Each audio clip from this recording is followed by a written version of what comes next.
us women have different type of nipples, and when do you feel like it's a concern? I feel like I've seen patients who have inverted nipples, have flat. What would they do in that situation? There are exercises to release the frenulum, right? So you can do some exercise. Some of it's hand expression. Some of it's like actually, there's like a little tube that you can use to kind of pump and get the nipple out erect first before you latch the baby on. So they may have to do like a little bit of work before the latch. The goal is to give baby something to latch onto. And if we can't get that to happen, then you can use a nipple shield that has a nipple, and then the baby can learn. I always say use that as a crutch. The nipple shield? A nipple shield because now every time the baby latches on, it's pulling on the nipple. Same thing like and a it's breast pump. releasing the frenulum, and now the nipple can come out a little bit more, and the more now since then mom can just toss the shield. And you have to get the nipple shield sized, right? Like you have to have like it's size for. I wouldn't say it's size, but I think you could try different sizes to see what works. And they're really not that expensive. Like Target has them. I always start off with 0, and then they're unless you're really nursing an older baby, you don't really want to move to like 2.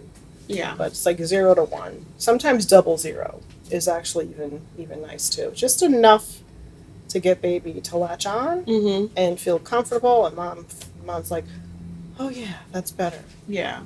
They have nipple cream for like cracked nipples and things. Target has like actually a lot of stuff for lactation. I feel like when I saw, what is this this rage about like all of these brownies and cookies? And I was waiting for that question, but like and the tea and the powders, the juice. So they're all called galactagogues, and just means stuff to make milk flow or whatever. And some of them can be honestly like just mental. Like I'm eating this cookie and I'm going to have more milk. And so if that works, then it works. But yeah, I mean, the thing is nourishment. You're gonna buy all these things to eat because I'm not gonna like add more milk to the process here, but you just needed to feed yourself. Yeah. Right? And snacking every time, as we say, you're breastfeeding your baby, feed yourself too. So you have water, you have a snack, you have something on the side. It's super dehydrating. I tell patients all the time, treat your body like when the baby was still inside you. Yeah. The same thing when you talk about having good nutrition, being well hydrated, eating the healthier foods, getting calcium rich stuff, whatever it might be. Treat your body like you're still pregnant. And drink a lot of water. Yeah. Because you have to hydrate. You have to. I felt so dehydrated, and I felt like I had the toughest workout after I breastfed. I was like, wow, I'm like really thin right now, or something's going on. I feel good. I'm looking at myself. I'm like, am I getting skinny? Like, another benefit. Right? Like you're dropping weight, right? Yeah. It's beautiful because you are burning calories to make milk and to breastfeed. That's why you have to consume the calories. Yeah, I think you use. Just for weight like loss. 500 That's about calories a day? But what gets me is that sometimes women get so, I don't know, overwhelmed with everything. Sometimes they just transition into the whole new mom thing that they might, the typical things. I forgot to go to the bathroom. I forgot to take a shower. I forgot to sleep today. I forgot to eat. And those are the things, and then they say, why am I not making milk? Yeah, I feel personally attacked. Let's go back. That's we're not trying to basics. Not you, but it just, I feel like that's how you feel when you... It's overwhelming. When you come home and you're going through postpartum, it's like all your attention is there, and then you forget to eat. You're like, I have to do this. I have to. And me, it was like, I have to pump. I have to do this. And I didn't even shower today. I gotta wash out the pump stuff. But I didn't forget that coffee. Because there was no way I couldn't deal without that coffee. And I felt at first that was what was challenging, because I wasn't producing, because I wasn't. You weren't eating. Or I wasn't hydrating myself. And you weren't hydrated, and you probably weren't sleeping. Yeah. All flavor. That's super Yeah, important. and it sounds like, oh yeah, that's real easy. Just eat. No, it's not. Go ahead, Far just from eat. it. Go. It's not. It takes. That's why you need to have like everybody has a birth plan. And we talked about this before. Very few people have a postpartum plan. Who's going to be there to help you, particularly if you're trying to breastfeed? You need support. You Yeah. need support. You need support. You need somebody bringing you meals every time Yeah. you're eating. You're feeding the baby. You don't need to be prepping that stuff for yourself. That's a lot. Meal prepping is good Ahead of time. before you deliver. I hear it's a good idea to have that.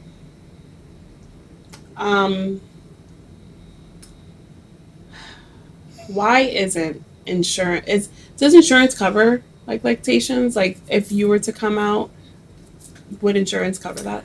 Insurance would only cover, it wouldn't cover me because I'm not an IBCLC, right? So I'm not an international breastfeeding, oh my God, certified lactation consultant. That's a Yes, lot. IBCLC. So those are typically like, sometimes they're nurses or they're midwives who get this certification.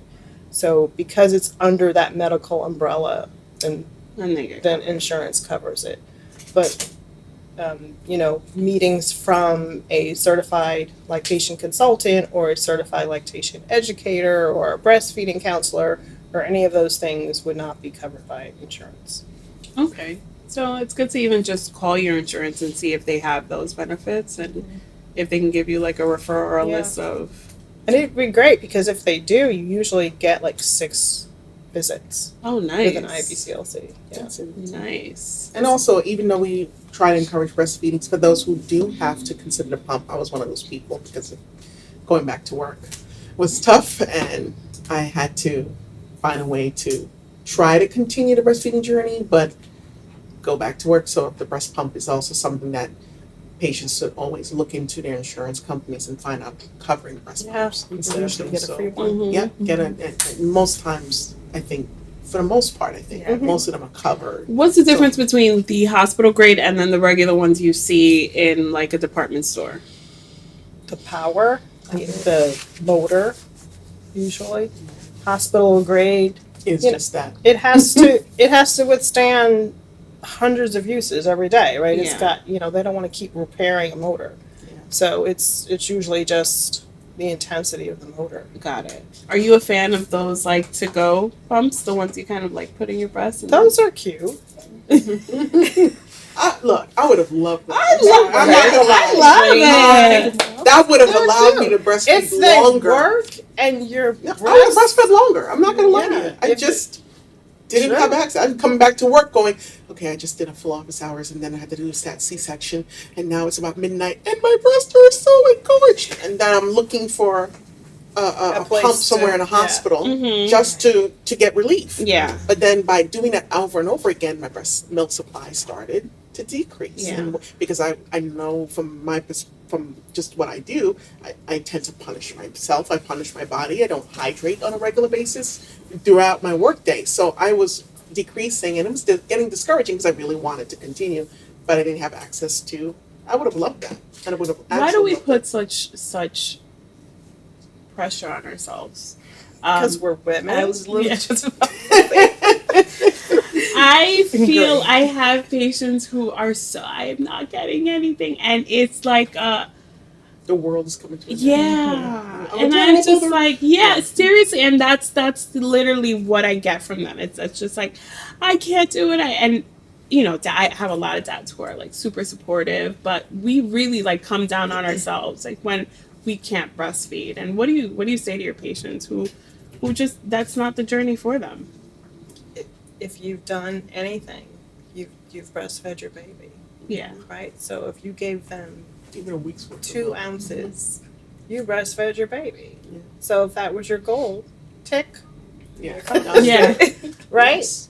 So and they did just go, oh, yeah, okay, I did right? Yeah. Yeah. You did that. You did what you could in those moments, and we can talk about trying to do more if you want to do more. I can really work on different ways to kind of getting that supply back, you know, we can do that. But some people are just stick a fork in me, I'm done. This was too much for me to manage, and I need my mental yeah, peace, and you know, for it's a me, lot. if I see, you know, mental health over, you know, Breastfeeding. breastfeeding, Then it's mental health. it's every mental day. health Yeah. every day. How long can I go without breastfeeding and then say, you know what, I want to try it again and see if I can? I don't think if your I don't body's think if breastfed, your you can kind of go back to it. Because we had that epidemic when formula was super low and people couldn't find formula. Some people were trying to revert after months or even a year of not like breastfeeding. Okay, so don't laugh at me, but I was going to actually breastfeed abdominally. Really? Yes. And Oh, I had really? breastfed. Oh, I had that's breastfed nice. for the last 18 years. And it's possible to like, Yeah, it takes work. yeah. It's you have to be very diligent at doing it, but yeah, you can. If there's any hormone left,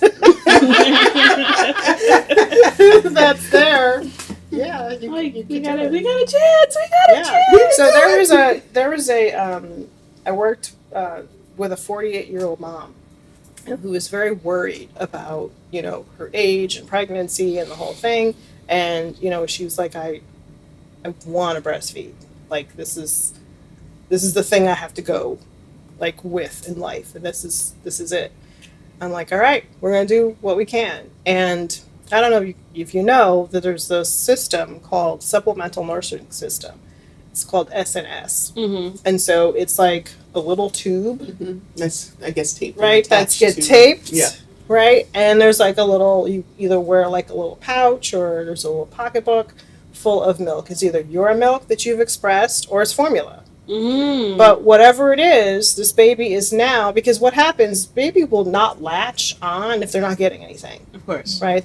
Of course. Right? They'll be upset, they'll be like mad and yelling. So you're constantly flowing something into their mouth and they're getting rewarded for the job that they're doing. And then what does this do? It's stimulating your It's breast stimulating to start breastfeeding. To breastfeed. And she breastfed that baby until he was 5. Nice. Yes.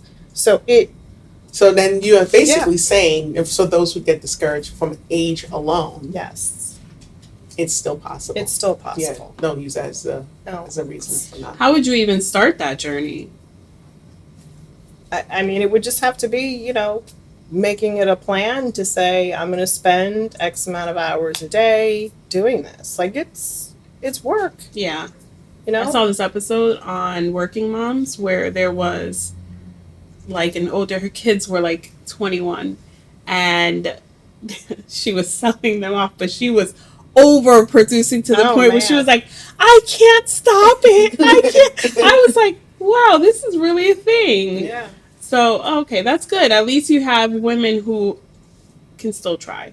And I want to say that it is not even just, you know, women. Like there's, you know, individuals who've been trans or people who've adopted their babies, right? Yes, and they want the experience. They of want the breastfeeding. experience of breastfeeding. That can happen with that system. I've seen it work more times than not. Can you say that system again? What is Supplemental nursing system, Okay. SNS. Nice to know. Okay, sounds good. And how would I store my breast milk? That's another question I usually get. Like, how long is it in the fridge if I'm pumping? Can I leave it out? And for how long? And for how before long? You can actually Yes. use it again. Yeah. Okay. So again, there's a rule. Yes. There's like a rule of thumb. It's kind of like, you know, 4 hours out. Like, you know, just room temperature. You've just pumped it. It can hang out for 4 hours. Then I think it's, I'm going to be wrong. I think it's 3 days in the refrigerator. And But then the freezer's up to a year. 6 months in the regular freezer, and then a Year in a year deep freezer. In a deep freezer. Yeah. Okay. Okay, cool. But if it's thawed, right? So if you've thawed out milk, it can't sit out again for 4 hours. So it's just 1 hour. 1 hour for thawed milk. Yeah. So we got to use it right away. Yeah, you got to use it right away. But fresh milk up to 4 hours. Fresh. Yeah. Got it. And I hear a lot from midwives, breast milk is great for everything. Oh my God, it's the miracle. Everything. Yes. My son had like the baby acne. Mm-hmm. I just said, Ksh, in the bath water. I promise you, next day, it was like, they were like almost gone. I was like, what is in this? Wow, like they're like, oh, he has a little bit of put some breast milk. I'm like, It's all the antibodies and the antiviral application inside of the breast It's a natural milk. Neosporin. It's so amazing. seriously. The natural steroids. So a milk bath is a thing. Milk baths is a thing. Heck, whenever my kids looked like they had a cold, I would shoot breast milk in their eye and their ears for ear infections. That's because you Sure, were we're just making gonna enough. have to get some breast milk. It was gone.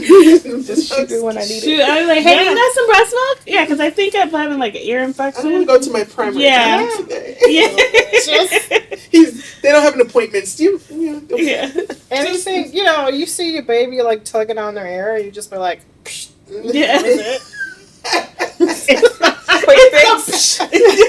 Like, I hold still. I mean, yeah. It's so funny because people I don't know, people don't look at what a breast can do and what it looks like when you're breastfeeding. And if you were to hand express, everything's there's supposed to be like one little stream. Nah. It's like a shower No, head. it's a shower head. And it's just this beautiful stream coming out, and I would hit my husband all the time with it. Just to be funny. Yeah. Oh my God. He's like, I can see so much better now. But cradle cap also. Yes. Oh, It could help good. dissolve cradle cap. Oh, nice. Good. Just breast milk there, a little hairbrush. You're good to go. Yeah. When should I look for a lactation consultant? Yeah. So whenever your baby's dropping weight, and you're breastfeeding consistently, and you're still not getting any kind of good weight gain, any kind of recovery, there's going to be a normal about 7% loss of weight, just because the first milk is colostrum, Mm-hmm. and then the we're going to wait a couple of days for the other milk to come through. Yeah. So, there's going to be a little bit of that dip, and sometimes it can go as deep as 7%, up to 10 sometimes, right? It depends on the pediatrician whether or not they're okay with it. Yeah. But if they're not recovering from that, then check a lactation consultant to see if the latch is okay, if there are any lip or tongue ties or cheek ties or any of those things that are impeding, a good latch, for good feeding. And then if there are any, other obstructions with the boobs, if there are any, Still having painful latches Yeah. or the types of nipples, things like that, like we mentioned earlier. Absolutely. Since you're on postpartum, do you get a lot of patients who ask you like, hey, I've been trying to breastfeed, it's not working. What do you say on your 6-week postpartum? Because that's usually like when they discuss, these are all what's going on, and what do you end up telling them? Like if they're having issues with breastfeeding in general. Yeah. Well, I kind of first start with what they're doing already at home, like what their regimen is, have they been breastfeeding? Is this a new issue where, like a lot of patients will say, I had great supply, and then all of a sudden they drop down. A lot of moms were going back to work or did go back to work, so that could have been an issue. Or a lot of them are like, the baby's sleeping, I'm not really doing anything. And like Michelle was saying, like not hand expressing can decrease the milk supply. Not eating, which a lot of them don't eat because they don't have time to, understandably. The biggest thing I get is it's easier said than done. People tell me to eat, but I can barely sleep. I'm always up staring at this baby, so I know what I need to do, but I'm not doing it. So And that's where you starting go from back the to issue, systems. the support system, starting from there before you just say, okay, lactation. Like you've got a consultant. problem. Yeah, Exactly. Yeah. Usually that. So we know what to do. It's Well, we just don't sometimes, do but- it sometimes. Right. Yeah. Sometimes you know what to do, or other times you're being told what to do, but then it feels overwhelming when you say, Yeah. "This is what I have to do to achieve what I want to achieve." It's like, I got a lot on my plate, And again, sometimes even, and this even from a personal perspective, sandwich generation, we have a lot of patients who are doing that battle where they might be taking care of parents, An elderly person. An elderly person in their home, and they have this newborn, and so I always say caretakers don't take good care of themselves. Yeah. And that's something I've lived, so I can understand that battle of this baby needs me, and I'm going to do everything I can for them, and then I have my elderly parent, and I'm going to do everything I can for him or her, and they are now out of the equation of what they need to do, and then say, but then now this is not happening, and now I'm experiencing these things, and what do I need to do? Well, unfortunately, you can't pour from an empty cup. Correct. You're taking care of all these people in order to give to your baby, you got to give to you, and that's a hard concept when you feel like you're running with all these other things in life be life, and sometimes, and so that's a little frightening. How do you give information to things that they know they need to do and what they can improve when it comes to their breastfeeding journey, but then executing that, and a lot of the times it's just support. Okay. Well, we got a lot of good information here. It was a pleasure talking to all you ladies. We need to do this more often. Yes. More frequently, right? And thank you for all that information for mamas who are either had a baby or about to have a baby or planning to have a baby. Another baby? Or planning to have another baby, right? Tune in to our next episode. Thank you for watching, and please comment and subscribe on our channel.